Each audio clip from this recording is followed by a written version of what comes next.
Very good morning to all of you. +1 commerce section के accountancy subject की इस online class में आपका स्वागत है। Today we will discuss the rule of debit and credit as per American approach with the help of numerical questions.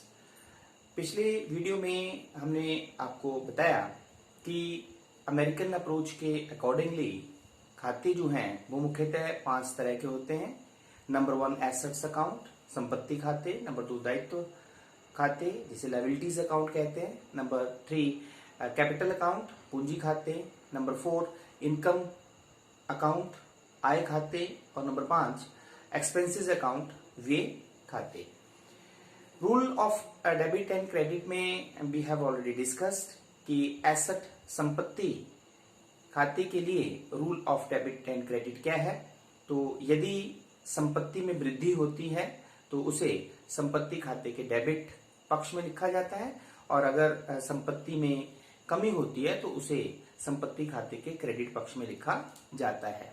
Increase in asset is debited and decrease in asset is credited in the asset account. उसी तरह हमारे पास liabilities account है, दायित्व खाता है। तो दायित्व खाते में अगर इंक्रीज होती है तो उसे हम क्रेडिट साइड में लिखते हैं, और अगर दायित्व खाते में डिक्रीज होती है तो उसे हम डेबिट पक्ष में, डेबिट साइड में लिखते हैं। Increase in liability is credited and decrease in liability is debited. Then capital account, पूंजी खाते में अगर वृद्धि होती है तो उसे हम क्रेडिट पक्ष में लिखते हैं, और अगर पूंजी खाते में जो है वो कमी होती है तो उसे हम डेबिट पक्ष में लिखते हैं। Increase in capital is credited and in decrease in capital is debited. Then उसी तरह हमारे पास आय खाता, इनकम अकाउंट। तो यदि किसी आय में वृद्धि होती है तो उसे उस आय खाते के क्रेडिट पक्ष में लिखा जाता है, और अगर जो है वो आय खाते में जो है वो कमी होती है तो उसे आय खाते के डेबिट पक्ष में लिखा जाता है। Increase in income is credited and decrease in income is debited in that income account. And at last expenses account, व्यय खाता। तो व्यय में अगर वृद्धि होती है तो उसे हम डेबिट पक्ष में लिखते हैं, और अगर व्यय में कमी होती है तो उसे हम क्रेडिट पक्ष में लिखते हैं। तो increase in expenses is debited and decrease in expenses is credited. तो हम एक न्यूमेरिकल की सहायता से ये rules of debit and credit जो है वो हम समझते हैं। For example you have cash account. Cash account जो है वो एक, सबसे पहले आप देखें कि ये कौन सा खाता है, एक एसेट का अकाउंट है, एक संपत्ति का खाता है। तो अगर एसेट में इंक्रीज होती है, अगर एसेट में इंक्रीज होती है तो उसे हम डेबिट पक्ष में लिखते हैं, और अगर एसेट में डिक्रीज होती है तो उसे हम क्रेडिट पक्ष में लिखते हैं। सिमिलरली मशीनरी अकाउंट, तो मशीनरी अकाउंट भी एक संपत्ति अकाउंट है, एसेट अकाउंट है। तो एसेट में अगर इंक्रीज होती है तो उसे डेबिट पक्ष में लिखा जाता है, और अगर डिक्रीज होती है तो उसे है क्रेडिट पक्ष में लिखा जाता है। देन डेटर्स, डेटर्स देनदार। तो देनदार भी हमारे पास एक संपत्ति खाता है, एक एसेट अकाउंट है। तो एसेट्स में अगर इंक्रीज होती है तो उसे डेबिट पक्ष में लिखा जाता है, और अगर डिक्रीज होती है तो उसे हम क्रेडिट पक्ष में लिखते हैं। देन क्रेडिटर्स अकाउंट, लेनदार का खाता। तो ये एक लायबिलिटी होती है, लेनदार एक लायबिलिटी होती है, दायित्व होता है। तो दायित्व में अगर जो है वो इंक्रीज होती है तो ये एक लायबिलिटी अकाउंट है। तो लायबिलिटीज में अगर जो है वो इंक्रीज होती है तो उसे हम क्रेडिट पक्ष में लिखते हैं, और अगर डिक्रीज होती है तो उसे हम डेबिट पक्ष में लिखते हैं। देन कैपिटल, तो कैपिटल में अगर इंक्रीज होती है तो उसे हम क्रेडिट पक्ष में लिखते हैं, और अगर डिक्रीज होती है तो उसे हम डेबिट पक्ष में लिखते हैं। इंटरेस्ट रिसीव्ड, तो एक इनकम अकाउंट है। तो इनकम में अगर इंक्रीज होती है तो उसे हम क्रेडिट पक्ष में लिखते हैं, और अगर डिक्रीज होती है तो उसे हम डेबिट पक्ष में लिखते हैं। सैलरी पेड एक एक्सपेंसेस अकाउंट है, सैलरी जो है वो एक एक्सपेंसेस अकाउंट है। तो एक्सपेंसेस में अगर इंक्रीज होती है तो उसे डेबिट पक्ष में लिखा जाता है, और अगर डिक्रीज होती है तो उसे हम क्रेडिट पक्ष में लिखते हैं। सिमिलरली फर्नीचर अकाउंट एक संपत्ति खाता है। फर्नीचर एक एसेट है, तो एसेट्स में अगर इंक्रीज होती है तो उसे डेबिट पक्ष में लिखा जाता है, और अगर डिक्रीज होती है तो उसे हम क्रेडिट पक्ष में लिखते हैं। देन प्रीपेड एक्सपेंसेस, तो प्रीपेड एक्सपेंसेस पूर्वदत्त वे भी एक संपत्ति होती है, तो इसलिए संपत्ति में अगर इंक्रीज होगी तो उसे हम डेबिट पक्ष में लिखेंगे, और अगर डिक्रीज होगी तो उसे हम क्रेडिट पक्ष में लिखेंगे। And then last outstanding expenses, तो ये एक लायबिलिटी होती है। आउटस्टैंडिंग एक्सपेंसेस जो है वो एक लायबिलिटी है, तो अगर इंक्रीज होती है लायबिलिटी में तो उसे हम क्रेडिट पक्ष में लिखते हैं, और अगर लायबिलिटी में डिक्रीज होती है तो उसे हम डेबिट पक्ष में लिखते हैं। तो इस तरह से इस की सहायता से आप ये देख सकते हैं कि एसेट्स, लायबिलिटीज, इनकम, एक्सपेंसेस और कैपिटल अकाउंट्स जो होते हैं उनमें अगर इंक्रीज होती है तो हम डेबिट करते हैं या क्रेडिट करते हैं। अब एक और न्यूमेरिकल की सहायता से हम जो है वो टी शेप अकाउंट पढ़ते हैं। पिछले वीडियो में हमने आपको बताया था कि कोई भी ऐसा लेन देन नहीं होता है लेखांकन में जिसका दो खातों पे प्रभाव नहीं पड़ता है। प्रत्येक लेन देन के दो खातों पे प्रभाव पड़ता है। एक खाते को डेबिट किया जाता है और दूसरे खाते को क्रेडिट किया जाता है।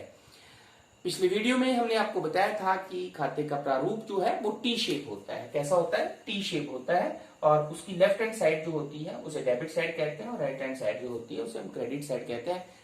मींस अगर हम खाते के डेबिट साइड में लेफ्ट हैंड साइड में लिखते हैं तो इसका मतलब होता है उसे डेबिट करना, और अगर हम उसके क्रेडिट पक्ष में लिखते हैं तो उसे हम कहते हैं क्रेडिट करना। दाएं पक्ष में लिखते हैं तो उसे हम क्रेडिट करना कहते हैं। और डेबिट में कब लिखते हैं और क्रेडिट में कब लिखते हैं, तो ये हमने रूल्स पढ़ लिए कि अगर एसेट अकाउंट है तो इंक्रीज होगी तो डेबिट में, अगर डिक्रीज होगी तो क्रेडिट में। अब हम एक क्वेश्चंस की सहायता से फिर देखेंगे कि हम टी शेप अकाउंट कैसे बनाते हैं। इंक्रीज हो रही है तो उसे डेबिट में, डिक्रीज हो रही है तो उसे हम क्रेडिट में लिखते हैं।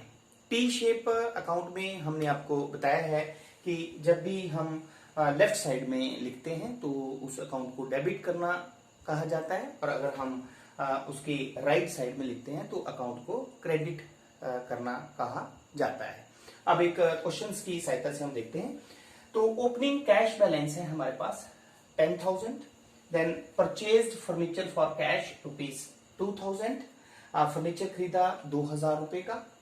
रिसीव्ड कैश फ्रॉम हरी से हमें प्राप्त हुआ 1,000 रुपया। Cash paid to Gautam ₹1,000, Gautam को 1,000 रुपए का भुगतान किया गया। सैलरी पेड ₹1,000, 1,000 रुपया मजदूरी जिसे आप कहते हैं उसका भुगतान किया, वेतन का भुगतान किया गया। कमीशन रिसीव्ड ₹1,000, 1,000 रुपया कमीशन प्राप्त हुआ।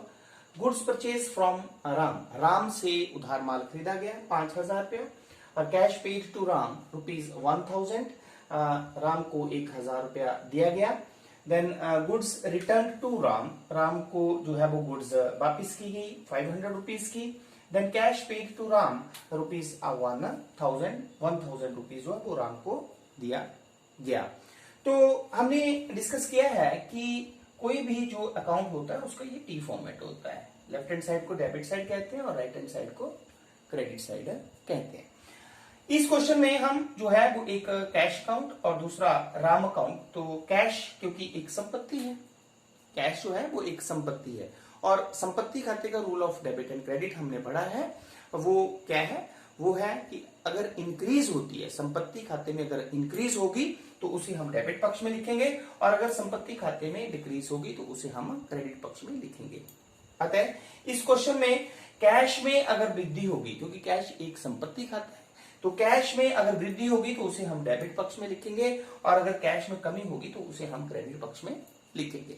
सिमिलरली हमारे पास जैसे राम अकाउंट है, राम का खाता है, तो राम किस तरह का खाता है? गुड्स परचेज फ्रॉम राम से हमने उधार माल खरीदा है। तो जिस व्यक्ति से उधार माल खरीदा जाता है उसे हम क्रेडिटर कहते हैं, लेनदार कहते हैं। और लेनदार क्या होता है? दायित्व होता है। तो दायित्व के केस में हमारे पास rule of debit and credit क्या है?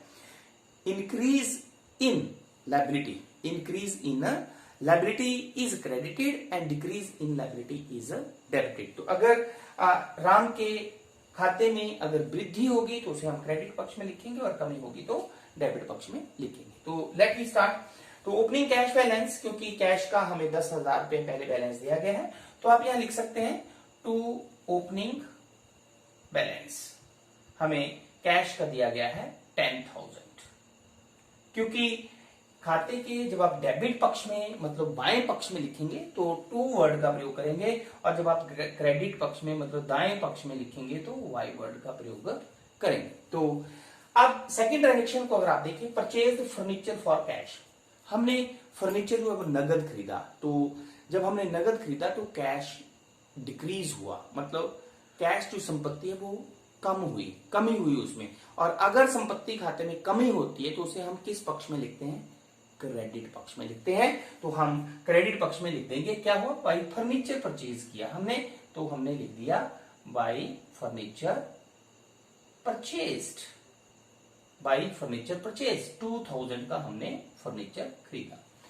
देन नेक्स्ट अगर ट्रांजेक्शन्स को आपने रिसीव्ड कैश फ्रॉम हरी, हरी से हमें नगद 1000 रुपए मिला। तो जब हमें हरी से कैश मिला है तो कैश बढ़ा है, मतलब कैश संपत्ति बढ़ी है। और जब कैश संपत्ति बढ़ती है तो संपत्ति बढ़ती है तो उसे हम डेबिट पक्ष में लिखते हैं। तो टू हरी लिख देंगे हम, टू हरी, हरी से हमें 1000 रुपया मिला है। Then cash paid to Gautam ₹1000, Gautam को 1000 रुपए का भुगतान किया गया। तो इसमें क्या हुआ? कैश संपत्ति जो है वो कम हुई है, डिक्रीज हुई है। तो अगर decrease in asset is credited तो उसे हम क्रेडिट पक्ष में लिखेंगे।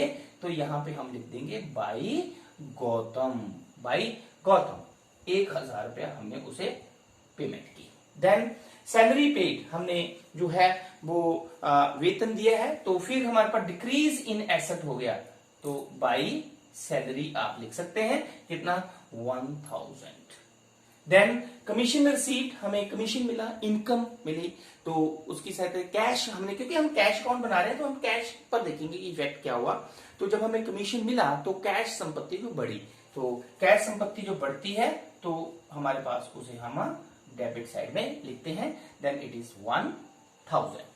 Then goods purchase from Ram 5000, तो 5000 रुपए से हमने उधार माल राम से खरीदा, तो इस लेन देन का कैश पे कोई इफेक्ट नहीं पड़ा, इसलिए नहीं लिखेंगे।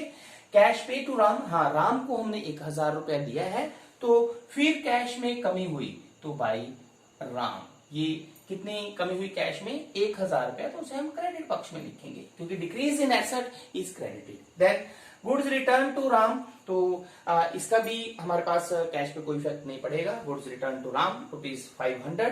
Then cash paid to Ram, Ram को 1000 रुपए का भुगतान किया, तो इससे फिर हमारे पास जो है वो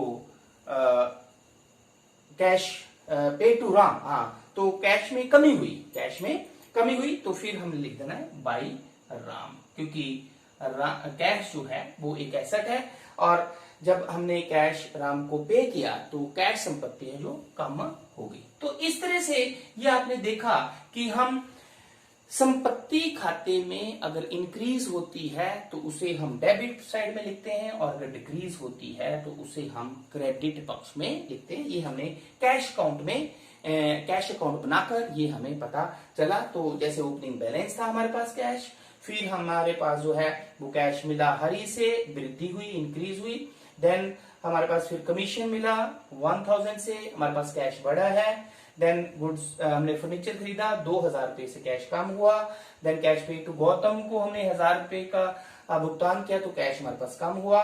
देन सैलरी पे की तो भी हमारे पास कैश संपत्ति कम हुई, तो हमने क्रेडिट पक्ष में लिखा। देन कैश पे टू राम, फिर हमारे पास हमने राम को पेमेंट की 1000 से, ठीक है। देन हमारे पास लास्ट में फिर कैश पे टू राम, फिर 1000 से। तो इस तरह से हमने देखा कि संपत्ति में अगर वृद्धि होती है तो उसे हम डेबिट पक्ष में लिखते हैं, और अगर संपत्ति में कमी होती है तो उसे हम क्रेडिट पक्ष में लिखते हैं। इसके बाद अगर राम अकाउंट की हम बात करें तो राम क्योंकि एक क्रेडिटर है, क्रेडिटर एक लायबिलिटी होती है, तो लायबिलिटीज में अगर इंक्रीज होगी तो क्रेडिट साइड में लिखेंगे, और अगर डिक्रीज होगी तो डेबिट साइड में लिखेंगे। तो हमारे पास ट्रांजेक्शन है goods purchase from Ram, Ram से उधार माल खरीदा, मतलब व्यवसाय की दायित्व जो है वो बढ़ा है। तो दायित्व अगर बढ़ता है तो क्या होगा?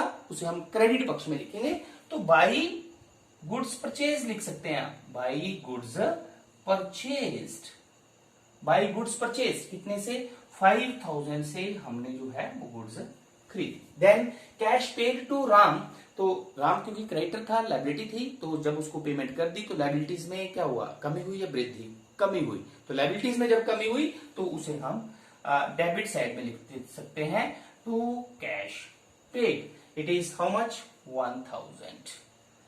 Then after that goods return to Ram, Ram को जो है वो गुड्स वापिस की गई, रिटर्न की गई, तो फिर लायबिलिटीज में क्या हुआ, कमी हुई। तो कमी हुई तो इसलिए हम उसे जो है वो डेबिट पक्ष में लिखेंगे, goods return, goods return 500। Then last आप देखें cash paid to Ram 1000, again फिर राम जो है वो एक लायबिलिटी है, क्योंकि वो क्रेडिटर है तो क्रेडिटर एक लायबिलिटी होती है।